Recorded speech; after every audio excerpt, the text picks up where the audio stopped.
ఏం రంగయ్య అయ్యా నీకెన్నిసార్లు చెప్పినట్టు రంగయ్య నా ముందు చేతులు కట్టుకుని నిలబడతారా? సరే అది నీ సంస్కారం, నేను చెప్పినంత మాత్రం వదిలేపోతావా ఏమే? మీ కొడుక అవునయ్యా. నువ్వు దాన్ని నాశనమైనావు అనుకో, వాడిని కూడా తిరిగి నాశనం చేస్తున్నావు. చదివించోండి. అంత డబ్బులు మాకెక్కడదయ్యా? బుద్ధి తరంగా నీకో, నేను బతుకున్నాను అనుకున్నావా సచ్చినా అనుకున్నావా? నేరుగా మా గుమస్తా దగ్గర పోయి నేను చెప్పి ఎంత డబ్బులు కావాలి తీసుకో. అయ్యా వడ్డీ. వడ్డీ ఏం వడ్డా? నేల రాసి చేద్దులే కానీ మీరు ఎదగాలరా, మీరు ఎదిగేదే నాకు కావాలా. కొన్ని సంవత్సరాల తరువాత అయ్యా ఏంది నాకు బయట దేశంలో ఉద్యోగం వచ్చిందయ్యా. బయట దేశంలో ఉద్యోగం వచ్చిందా? నెలకి 2 లక్షల జీతం. 2 లక్షలా?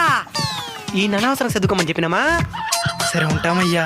నీదేదైనా ఒక ఫోటో ఉంటే ఇచ్చేసిపో, గుర్తుకొచ్చినప్పుడు చూసుకుంటాను. ఇందయ్యా. ఇందా చదవడా వేరే ఇంటెలిజెంట్ల పై ఎంతమందికి చేయలేదా? ఎదగాల, ఏదో మితంగా ఎదగాల. మాకంటే గొప్పగా ఏం ఎదిగేదే? సయ్యాడికి చేతబడి